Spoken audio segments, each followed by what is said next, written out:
Mesdames, Mesdemoiselles, Messieurs, bienvenue dans l'hebdomadaire des marchés du FX. Nous sommes le dimanche 4 octobre 2015 et comme chaque dimanche, nous allons revenir aujourd'hui sur les principaux événements financiers qui se sont déroulés la semaine dernière et nous intéresser à leur impact sur les marchés des changes et des matières premières.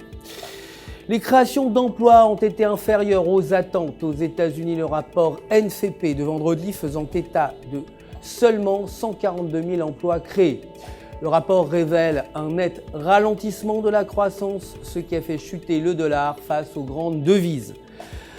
La baisse a fait planer un doute quant au dynamisme de l'économie américaine et devrait probablement inciter la Fed à reporter sa décision de relever ses taux jusqu'à la fin de l'année.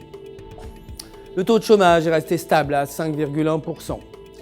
La paire euro-US dollar s'est inscrite en légère hausse vendredi avant de finir à 1,1211, soit une hausse de seulement 0,14%. La livre sterling a également progressé face au dollar atteignant 1,5165, soit une hausse de 0,22% après la publication de chiffres de l'emploi décevants aux États-Unis et de bons chiffres pour le secteur britannique du BTP. La paire dollar américain, dollar canadien, quant à elle, chuté à son plus bas niveau depuis 2 semaines après la publication des chiffres de l'emploi américain s'établissant à 1,3186 avant de reculer de 0,20% à 1,3243. Côté matières premières, le pétrole brut a fortement progressé vendredi à la faveur de la baisse des plateformes pétrolières américaines. Le brut WTI pour une livraison en novembre a clôturé en hausse de 1,81% à 45,55 $.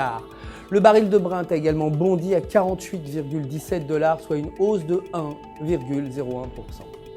L'or a gagné pour sa part 2% après les mauvais chiffres de l'emploi aux États-Unis. L'or COMEX a bondi de 22,10 $ pour finir à 1135,90 $. Concernant l'argent pour une livraison en décembre a progressé pour s'établir à 15,21 $ l'once, ce qui représente une hausse de 4,82%.